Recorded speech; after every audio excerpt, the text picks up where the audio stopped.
Welcome into Press Box Live. I'm Stan the Fan Charles, along with Luke Jackson, managing editor of Press Box and PressBoxOnline.com.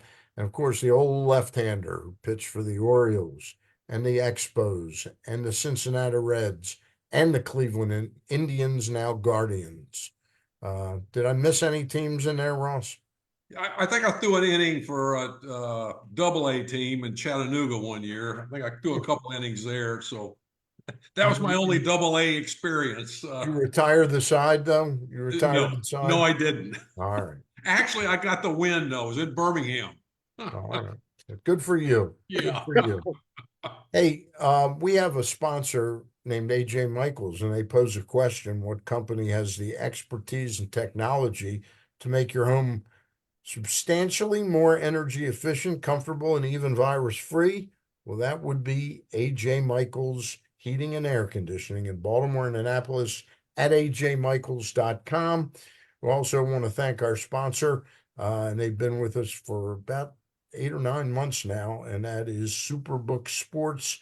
Superbook is the most trusted name in Vegas, and now you can use promo code StanCharles23 to score up to $250 with their first bet bonus. Win or lose, they will match your first bet up to $250 with promo code StanCharles23 or Glenn Clark23, all one word with no spaces. Visit superbook.com for terms and conditions. This promotion is going to end soon. Gambling problem? Call 1-800-GAMBLER. And if you're craving that classic New York deli experience, look no further than the new Atman's Deli in Baltimore's Harbor Point. Corned beef piled high, hand-rolled bagels, and something different, a bar. That's right, Atman's has food and drink specials every day, now open for breakfast, lunch, and dinner. Dine in, grab takeout, or hang out at our bar for the next O's game, and those start this Thursday. Atman's Deli, an authentic taste of Baltimore tradition since 1915. Find us at Harbor Point or visit atmansdeli.com. Guys, we're down to the nitty gritty. It's opening day is just 3 days away from now, at Thursday at 3:05. I hear the weather forecast, Luke, isn't that great, and there's a possibility. I don't want to. I mean, I know nothing official from the club that this game could possibly get thumbed for a Friday start to make it cleaner. That Yeah, won't come until probably Wednesday night or something like that. right. So right now on my weather app on my iPhone, I'm seeing 80% rain on Thursday, 53 degrees, and then on Friday, it's totally sunny, 59 degrees. Right. So So they have that they, off day. That's the yeah, reason for that off day. So don't be surprised. Don't be shocked. Pay attention to the news or call the Orioles, okay? Because there could be a rain out on Thursday. All right. The Orioles then play the Angels Saturday and Sunday. So if Thursday would somehow get postponed, it would be a Friday, Saturday, Sunday series against Ron Washington and the Los Angeles Angels. Ross, I don't know if you know Ron well. I'm guessing Yeah. age-wise, you guys kind of fit a little bit. Uh, he's in my opinion, he's a bit of a difference maker as a manager. Well, I tell you what, he's been around the game for a long time, done a lot of things in it. He's been, he's had his ups and downs, a lot more ups, but Yep. that's something you can kind of learn from and pass on the good and the bad to people and what you do. But he's done a lot of quality things. He's a highly regarded infield guy for sure. He's a great infield Oh coach. yeah, absolutely. And that's more power to him. He's hung in there for a long time. It gets a lot of different changes, especially in this day and era of the game. So hats off to him. He's come a long way and done a lot of good things. All right. I think he'll have an incremental of impact on that Angel club. I mean, I think they were like a 72, 73 win team. It's not a really great team, but I'll bet you they trend closer to 500 under Ron Washington Yeah, if the pitching holds the up. pitching, and that's always been the problem out there is the And pitching. and Perry Manasian has done a decent job at really impacting that bullpen. It looks like they picked up Matt Moore again. They've got Hunter Strickland is having a great camp with them. Um, they just have they've added a few pieces to that bullpen that make me think they're going to be a little tougher to beat late in ball games. That's the Strickland that was with the Giants, right? Yep, I, he's been with about six different teams. yeah, he was. I saw him. God, I'm trying to think. It was, and he was available. I forget who it was. I told the Giants, "You got to get this guy," and he came on and had contributed, but he's still around. So good. He's got a good arm, strong kid. By the way, I just want to talk real quick before we bring Luke in, loop him in to this. You introduced me to Shane Turner over the last couple of years, and I actually got to meet him at the breakthrough game, Right. breakout game. He was there for that game, and it's really interesting. He told me that he goes, I got your club this year. He's doing the Orioles, is one of that the scout like him. Does he have like about six teams or does he have one team? I think he's got three. Three. I know he Okay. has three in the area here. I know Baltimore, Pittsburgh, and I'm not sure who the other team is. He may have four, but talking to him, I mean they did away with a lot of scouts, and Right. with all the organizations, but it really makes them work pretty hard and But but I keep things wanted together. the thing I wanted to point out about him is we have a young guy that hangs out at Twin Lakes Park every day, and he's doing some stuff with us with prospects.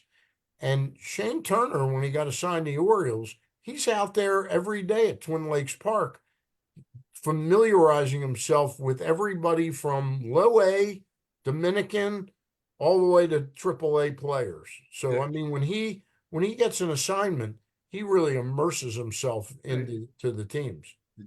Stanley's been in the game for a long time. He's done everything in the world with the Giants, except being in the front office as far as the general manager. But they always asked him to come up there and be around the staff during the season when he's Yeah. available.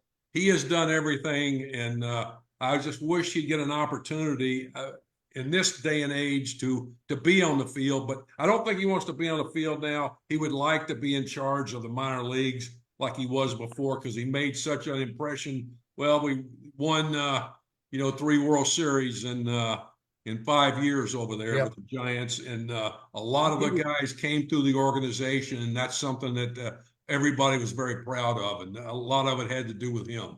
He played a large role in that. I know, Yes. teaching everybody the giant way, so to speak. Yeah.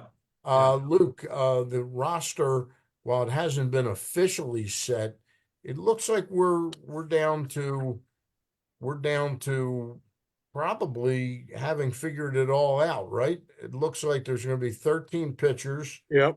Burns, Grayson, Mm-hmm. Tyler Wells, Kramer, Irvin, Mm-hmm. Aiken, Bauman, Webb, Mm-hmm. Coulomb, Perez, Cano, Tate, and Kimbrell, Mm-hmm. right? That sounds right. And then we got two catchers, Rutschman and McCann, Mm-hmm. and four bona fide outfielders: Austin Hayes, Cedric Mullins, Anthony Santander, and Colton Cowser. And Uh-huh. then seven guys that would be referred to as infielders with three of them Yep. the ability to play the outfield. It looks like Mountcastle, Westberg, Henderson, Urias, Mateo, Tyler Nevin is going to make this team. That's one of the big surprises out of camp. And O'Hearn, Right. Mateo, Nevin, and O'Hearn all can play the outfield. Right, right. And I don't know if the last guys for the last few of those spots have been told yet definitively Yeah, by the club that they've made the team. I'm guessing that when they flew to Baltimore today, that they came with more than 26 guys. yeah. And they're probably just telling the guys the fringes of the roster that, look, we've got a lot of irons in the fire and we can't really tell you for sure that you're on the roster. Or maybe they did tell them that they were on the roster for all I know. But we know They may have told him you're on the roster as of the moment, but right. we've got irons in the fire. Right. And so They don't have far to go. right. Don't have no And far to so, go. yeah, and we know how this week works heading into opening day. There are a lot of guys who are out of options who will be let go by or waived technically by other teams that might be of interest to the Orioles. There are guys with opt outs who have exercised those opt-outs that might be of interest to the Orioles. And those were Or Colton Wong and Julio Teheran and one of the Suarez's, I right think. for the Orioles, and so every team has those types of guys, and one might be of interest to the Orioles, and the other possibility is a trade for a guy who's out of options, like a Danny Kalum last year, who was acquired for cash, Yep. but the Twins didn't have any room for him because I believe he didn't have any options at the time, and I, he fit for the Orioles. And so that one of the best moves that Michael Elias made last year was getting Danny Kalum for cash, I think 2 or 3 days before before opening day. So yeah, I mean, there are a lot, like I said, there are a lot of irons in the fire probably, but yeah, I think we're pretty safe on 24 of the 26 roster spots, I think. Yeah. So, Yeah. and if they had to file a roster to MLB right now, I think the one that you told everyone, Stan, is the one Yeah. that they would file. Yeah. Coulomb, I know, was picked up. It's interesting because I had my fantasy baseball draft yesterday, and a year ago on that last Sunday before they traveled north, or maybe played Monday and then traveled to where they opened up last year, I got Coulomb on my taxi squad, an ultra pick, and then got home only to find out that he was now a Baltimore Oriole. And people called me up and said, you knew that he was coming to the Orioles, and Oh yeah, Stan's got a mole. Yeah, yeah, no, yeah. I have one Oriole on my 34 players, including my regular players and my ultra. I've got Kyle Stowers Okay. on my team, and no, that's all. That's the only Oriole I have. Mostly it's decided by price, but anyway. Um, Ross, that decision, to bring Wong and Tehran and those Suarez, not brothers, but I call them the Yeah. Suarez guys. Um, that's always creates competition. Do those guys make the team once in a while? Here, apparently, none of the four are going to make the team. Hey, you remember back in '82 when me and Stanhouse made the team? We were kind Right, of those guys, right. but they didn't have anybody that was ready to come up. Yeah, There's a ton of guys on the Oriole organization that could probably step in and do something, but they're kind of safety nets, and you're looking for lightning in a bottle a lot of times. I think the left-hander that Suarez. right. I think he's somebody that could possibly help out in case he's needed. But But yeah, like the other day, Ross, the White Sox, I think they DFA'd or they just told Kevin Pillar that he wasn't going to be on the team. And then like 30 hours later, they signed Kevin Pillar to a major league contract. What goes on in those? there was probably they had something going with somebody. They were going to make a move, and it didn't And then pan that out. move fell So through. I mean, you got guys. I mean, they take guys north with them or wherever they go. They take guys with them with the possibility. You tell them, hey, this could happen. This might not happen. If it does, you're here. If it doesn't, you're gone or whatever. So yeah, I mean, it's not unusual to take more guys north with you, just in case something pans out, a trade is made, somebody gets released. I mean, there's a lot of things, and until that thing's finalized, I mean, you're sitting on if you're that guy on the wall, it could go either way. So it's kind of exciting in a way, and you're kind of you're just kind of got your fingers crossed that you make it. Hey Luke, when I projected, it's really interesting. I was like sort of got caught up. I was down because everybody was telling me didn't know what I was talking about Jackson Holiday. I ended up being right that they were going to send him down, but I never saw Nevin making this team. What do you think it is about Nevin that they like? Well, first of all, if you had predicted that, I would have been really impressed. Yeah, I So, would have been too. and first of all, so I thought that Jackson Holiday would be on the opening day roster. Glenn thought that Jackson Holiday would be on the opening day roster. So you were the only one to get that right. Yeah. And to that, I have no choice but to salute your foresight. Well, And but my foresight goes out the window when the things I foresaw were like keeping Wong for a little bit and Well, you got Tehran, halfway there. I'm giving you and credit. neither one of them made it.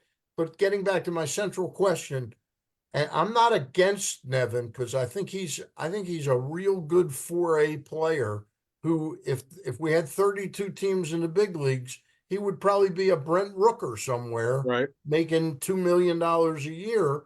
And I feel bad for him. And I'll tell you one other thing. I remember last year, Ross, watching his attitude, and I think it was Stowers, and it could have been 2 years ago. But here's a guy that's hanging on the fringes of being a major leaguer. And one of the guys he's competing with, this is in a big league game, a regular season game, hit a home run. The first guy out of the dugout to really celebrate with him was Tyler Nevin. And I've never forgotten that Yeah. because it showed me something about him. It wasn't all about Tyler Nevin. He Well, really is he's a, got the bloodline. He knows what it takes yeah, to to do it. He knows, obviously, he knows his job. I yeah, mean, he's like you said, he's a 4A guy. He's a backup guy in the big leagues. He can play a little bit of plays first base. He's got an okay arm. Sometimes it looks like he's playing in slow motion. He's not good speed, but swings the bat at times pretty yeah, well. Now he's not somebody you can depend on for half the year or whatever. But and my question is, I mean, first base, he can play some third. He can play the corners in the outfield yep, adequately in a crunch. But he did swing the bat. You remember on a couple of shows ago, I said, Nevin's swinging the bat. Now, I know it's spring training, but here's a guy that's got more of a veteran type guy. He knows what it takes. Obviously, they think he can probably hit against left-handers and give him something, and he needs. And he's a guy that can come off the bench that knows his job. Basically, you need those guys when you got young guys that need to play every day. Now, when the guys down there are ready, he could be a guy that's expendable. yeah. So, That's how I so, see it. so to answer your question, Stan, so they acquired Nevin in 2022 in exchange for Michael Givens. So they've liked him for a while. They acquired him And with Terran Aaron Vavra, Bavra, yeah. And they who's ended a up forgotten man. right. And then he got cut loose, I think at the end of spring He last went to the year. Tigers And last went year. to the Tigers, actually hit a home run against the Orioles in Detroit, but ended up spending the bulk of his time in Toledo. And he had a really nice year in AAA last year, 326, 400, 543. And he had a really nice year in Norfolk the year before that as well. So this kid has proven that he can hit at the AAA level. And he had a really nice camp. He earned it. As Yeah, Ross said, he was swinging it. yeah, And they must feel comfortable with him at multiple spots. Like I said, this is a kid that they've liked for a while, and he's still only, excuse me, 25. 25. Yeah, and so I think he's got or 26, 27. So I think they still think that there's something there, and they've faced a lot of left-handed pitching early in the season. I think they faced three lefties from the Angels early on, and I'm guessing that they're going to see Cole Reagans in that Royal Series in the second day of the second series of the season. So I think that they think that this is a perfect time to give him one last shot, one more trial run. I think they want to see more from him than they saw in spring training. They want to get a little more of a look, and he doesn't have options. And I don't know if they thought that he would make it through waivers. Yeah, So here he is. And the guys that they sent down, Jackson Holiday, Heston Kjerstad, Kobe Mayo, could all stand to use more time at AAA. They could all benefit from that. There's no yeah. question. So here we are. The one guy that probably doesn't need more time down there is Connor Norby. He's probably Yeah, that's who has polished. a yeah, he probably He, has a beef. he's the one I feel kind of worse for. Obviously, Heston Kjerstad still somewhat behind because of missing so much time Yeah, during the COVID and he thing. didn't have a great camp in He terms of did. consistency. He did And not have so a good game. and absolutely could stand to use more time at AAA. Yeah. So it's gonna be interesting to watch. The Tehran thing, Ross. At the end of the day, they opted to keep Jacob Webb over Julio Tehran. Um, that one's a bit of a head scratcher to me. Are you that familiar with Tehran? I just by what little I've seen, and read about and saw some video of him. Yeah. You know, he's an older guy, don't have the stuff that he once had. Webb has shown some signs that he could be effective. You know, he struggled at times, but overall, I think he's got some decent stuff. He can help out, and they obviously think that he is in a better position than the other guy was. So I can understand that, but I just didn't see consistently the stuff from Ron. He just didn't have Yeah. the life on the ball, the breaking ball, the sinker. You know, I just didn't see. I mean, you really have to locate when you don't have the giddy up on the fastball. You better have a tremendous off speed pitch and a breaking ball. But when you're like that, you have to locate. You can't you can't miss here and miss there and leave the ball up in the zone because they'll tallywhack it. Tallywhack it. That's Yeah. right. Ross, I mean, Luke, you think the guy at the breaking point though is Webb. If we're talking no injuries, is he the guy that's got to perform well right out of the gate, or he opens it up for some young pitchers now?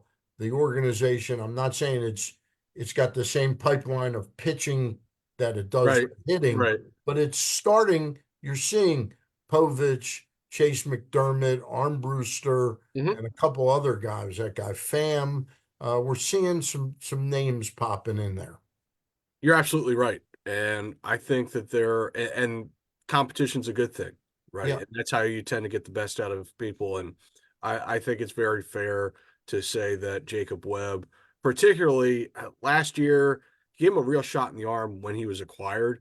But I thought he struggled a little bit down the stretch, and the playoffs weren't particularly kind to him.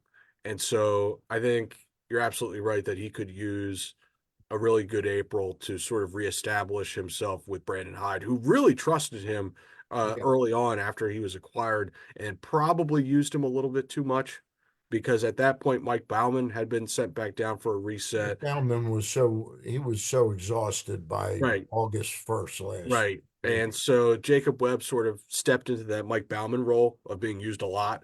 And maybe toward the end of the season, the last week or two, we started to see some cracks from him. So, yeah, I think this is an important April for sure.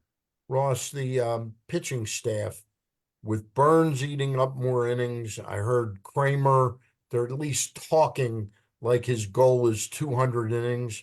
I don't think he'll get there, but it's a big difference if he gets to 185. Um, and with the starters eating some more innings, that's going to help the Baumans and the Tates and the Perez and Coulomb because they won't be up as much. Can It's you going to talk? help the Can you whole talk to bullpen. that? Yeah. Yeah, I mean, we've seen the last couple of years. Your August and September have been the bullpen has kind of been exhausted because I mean your starters you give 4 or 5 innings, and your bullpen you run them out there and they get wore out. And that's what we've seen the last couple of years. And the way to remedy that is your starters have to go a little bit longer, and that I think that that starts really in spring training. It really starts in your minor league system is getting your guys to go longer. I mean, if you don't do that starting out, your starters will never go. They're not ready to go that when they get to the big leagues. And that's what you got to do to save the bullpen. You got to have some guys. I hope Burns is going to be a guy that will give you 6, 7, 8 innings possibly, Yep. but he don't want to come out of the game. And Well, that's what I was going to ask you. The impact of veteran number one guy. Obviously, his game he impacts, but does he start to set the example when you look at a team like those Braves teams when they had 4 and 5 guys competing? They had Maddox, Smoltz, Glavine, Kent Merker, and who was the oh fifth? yeah, You know, Avery. Avery. I mean, That it starts to build that there's a you, little good pressure on you to You don't keep the want to. You ball. don't want to mess up. Somebody throws a Yeah. shutout, then you want to throw one. Then the next guy wants to throw one. Then if you happen to lose, that you want that guy to come out and give you a quality start and give you an opportunity to win again. That's how you develop, a good, obviously pitching staff, and a good team is going to get some wins. So that is something I think that, I mean, you're always, it's a competition thing. You don't want to be the guy that goes out and gives up 5 runs in the first inning, and get lit up. But it becomes a competition between a friendly type of competition. Yep. I know, back in the 70s when I first got the Orioles, Cuellar, McNally, Palmer, and myself. Yep. I mean, it was after a while you just expected to go out. You knew you were going to pitch well. And you knew they wasn't going to get a whole lot of runs. Just get a couple runs for us, and that happened. That worked, and it was obviously the last 30 games of the year. That was a big thing because we knew we were going to pitch well, and you just expect it. And the more you do it, the more you expect it. Luke, the Orioles got as good a news as humanly possible with Kyle Bradish, and apparently John Means. I'm a little I'm a little on the fence with what Means can bring you now. I agree. To me he's moved into fragile nature. Yeah. Yeah, I but think that that's a Bradish, nice way of putting it. Yeah. this is great news on Bradish that it looks like he's going to avoid this surgery for Yeah, now. yeah, I guess the PRP injection worked. Is that Yeah, what that means? I guess that's what So it means. Yeah. I, and we're still not sure what the extent of the damage to the UCL was. Was it minor? Was it solvable? I don't know. So they haven't really delved into those details, nor do they have to. So I was very surprised when I heard Mike Elias say that he thought that Bradish would be back in the early part of the first half. That was kind of a shock. They're talking now like he might be able to impact the club in late April. I, that would be That would be off the charts, yeah. wouldn't it? And now in terms of John, I Yeah. agree with you that so last year he was building up from Tommy John in Sarasota. He got hurt. Then he came back, had, I believe, 6 rehab starts and 4 major league starts. About half of those were like full go, Yeah. 90 to 100 pitch starts. He got hurt again. He's got to prove health. The last time he had a full or anywhere close to a full starter workload was 2021. It's a while ago. It's a long Yeah. time ago. Yeah. And I I think they're probably going in with the eyes wide open with John. I Yeah. think they saw that It's not like, it's not to interrupt you, but it's not like we're talking about Sandy Koufax or right. Steve Carlton or something like that. This is a guy who looked like he could be a 12 or 13 game winner in the big leagues. Yeah, and we saw that that was still in there in Cleveland last year. And Yep. the game that they really needed to win, John stepped up 7 1/3 innings, awesome, looked like his no-hitter self. So it's still in there. Yeah. And it's just a matter of can he do that over the long haul? He's got to prove that he can. This is a big year for John because not only is it a big year for the team, he's a free agent after this season. Yep. So there's a lot riding on this for John, and I hope he can get healthy, stay healthy, and put together a great season because that would be a good thing for the Orioles, and that would be a great thing for John. He's a good kid. There's no Yep. question about it. Luke, I wanted to ask you a little bit. The social media outcry at Jackson Holiday Mm-hmm. reminded me of the social media outcry after Mike Elias uttered the words liftoff a couple Right. of years back. Right. It's hard to find things to criticize Mike Elias about because he's done such an incredible job at building this organization to the place it's at right now. But is he his own worst enemy in these couple situations and the Yeah. holiday thing by talking about it that he's got a good chance to make the Right. club back in December? Did he build up expectations too much for fans? Yeah, I think that's a fair critique that perhaps he should have just said, look, Jackson is 20 years old. He's only played 50 some odd games above high A. He's got some things that we want him to work on in AAA still, and that's very And he'll likely. have a chance at impressing us in Right. spring training, but Right. you know, And also he needs to be ready if another infielder gets hurt, that yeah, he needs to be ready to step in. But apart from anything like that happening, we think that he's probably going to start at AAA.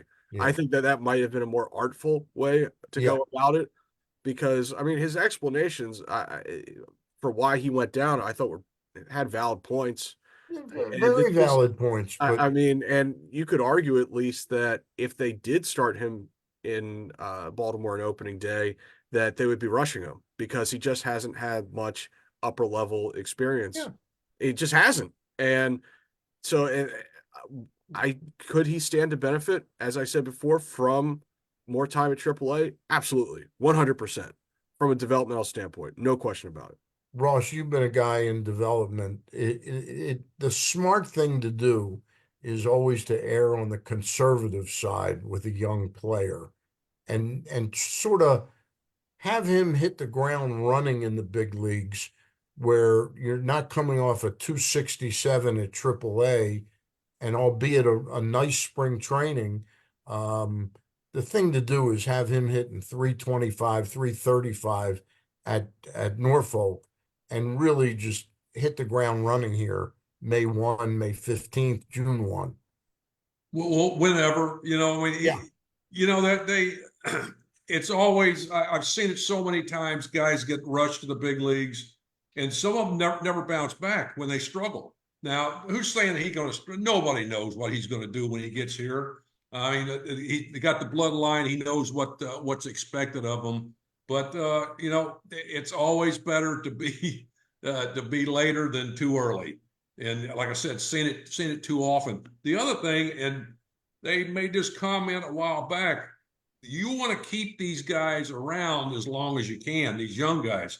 If you get them all together, you're going to lose them all together.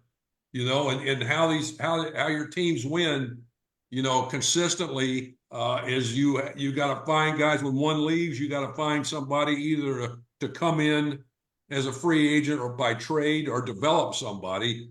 But the Orioles have been very, very successful because they lost a lot. They got a lot of top picks, and they did a great job. That might not happen in the future if they keep winning. So now you're going to have to find guys to come in and pick up where some of your guys, leave and go the free agent route and so on and so forth. So I think it is a good move for him, and it can hurt him. He's gonna come and he's gonna contribute for many years to come if he stays healthy. I'm going to do a quick spot for the Costas Inn, and then when I come back, I thought we'd wrap it up with division predictions, okay? And who's going to win each division, all right? And I'm going to write them down, and we're going to revisit them come like the All-Star break. All right, guys? Yes, The sir. Costas Inn is one of the premier places for your seafood desires in Baltimore and around this area. The Costas Inn has been located at 4100 North Point Boulevard for over 50 years. Man, that's a long time. That means there's a trust and a quality with what they serve. Again, seafood, if you want your steamed crabs, give them a call at 410-477-1975. You can book your order, find out the availability, the sizes, the price point, so you can pick out a crab feast for your budget and for everybody's liking at the Costas Inn.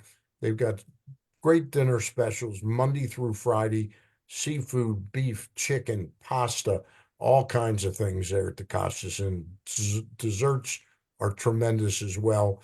The Costas Inn, you can look it up on the web at costasinn.com.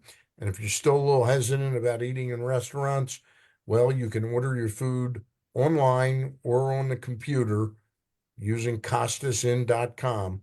You can pay for it online, and when you pick it up, you don't even have to get out of your car. They bring it packaged up real nice to your car. The Costas Inn, one of our favorite places. Guys, I'm going to ask Ross to start off, if that's okay. Let's go AL, Ross. Who's going to win the AL East, the Central, and the West?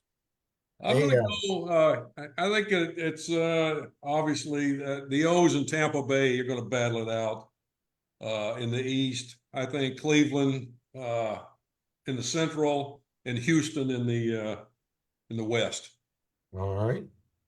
How about Luke? How about that American League East, Central, and West? Um, let's go. Let's have some fun. Let's go with the Orioles in the East. Okay. I think I'm going to default to the Twins in the Central. Okay. And Out West, the toughest division it's right the now. toughest division because I could see Seattle, Texas, or Houston winning. Yep. I love Texas's offense. And I love their second half rotation as well. Let me go with Texas in the West. All right. I'm going I to didn't stick with see the Texas. O's. I should take them. I didn't I've see them. I've moved off of the Yankees because of the Garrett Cole injury. Right. I like the O's. I'm going to stick with the Twins. I think KC and Detroit are coming fast. I think Cleveland is going to have a real down year this year. And then out west, I'm going to go with the Houston Astros. I've heard to how great a manager this guy Joe Espada is. Uh, you ever run across him, Ross? You know him? I don't know him. I've been around a little bit, but I Heard haven't. good things Yeah, about him? yes, absolutely. All right. Ross, you start off National League, East, East, Central, and then West, Atlanta, Milwaukee, Ooh, and and the Dodgers. and the Dodgers. Lucas? I like Atlanta in the East. Mm-hmm. Although I love Philadelphia as the top wild card. I know you're not asking that. Yep. In the Central, the Cubs, Okay. and out West, just to be a little bit different, San Francisco. Wow. All right. I'm I gonna know it's go. I know it's probably going to be LA. I'm just I'm let me gonna be different. go.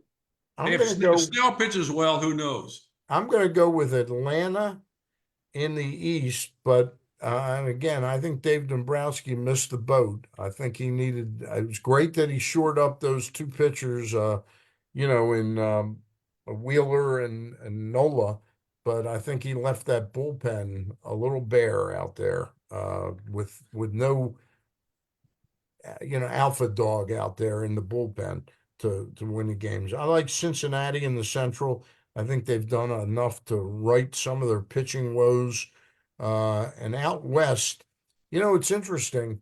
This Los Angeles Dodgers story that's breaking, and I wanted to close with that, but let me get my pick in. I'm still going to pick the Dodgers, but my goodness, that story gets crazier and crazier the more everybody I talk to when we think about it. How does an interpreter who works for you, albeit somebody you've become friendly with over 3, 4, 5 years, how does he get Ross? Can you imagine your life if you were making that kind of money and you had somebody that was the equivalent of an interpreter? How does that guy get access to $4.5 million? At least. I just have to think Otani was giving. He had to give him money. I mean they fired him But did already. So Otani give him money to pay for his debts? Then why do they come up with the story that the guy stole it? I And the whole thing is Otani the one that was making the bets? It's I'll tell you. yeah. Well, he's denied that. Otani denied he was making. Otani is actually talking right now. Oh, Right. is he? Yeah. Yeah, he's talking right now. So All right. It's To his interesting. interpreter. Yeah. through He's got the new interpreter. He's got the new Who's interpreter. interpreting that for us? Who he's paid who he's already given $5 million to. Yeah. Here's a guy that's making 70 million, but he's got enough money that he only needs 2 this year. Yeah, Oh yeah, really. yeah, Well, so Otani makes 70 million endorsement money. Exactly. Right. So yeah. Yeah, it's going to be interesting. It's going to be interesting. What's going This down? thing before it's over, this may make Pete Rose look good before it's over. Hey guys, I really appreciate this. We'll get back to it next Monday, probably in the 4 or 5 o'clock range. Okay, with regular season baseball to talk about and all sorts of exciting stuff. We hope it's a great season for the Orioles and for their fans here in Baltimore. I know these games, the attendance is going to be back up really in a great spot. And by the way, we haven't announced this. Major League Baseball announced today that they are taking the vote by major league owners to pass David Rubenstein's ownership group. So technically, they could own the team on Thursday Yeah, when the season opens, which is remarkable. it really is. All right. Um, Guys, we'll talk soon. We again thank AJ Michaels Heating and Air Conditioning. We thank our friends down at the Costas Inn, our friends at the New Atmans at Harbor Point, and of course, Superbook Sports. All right. That's it for now. We'll see you next Monday. Bye.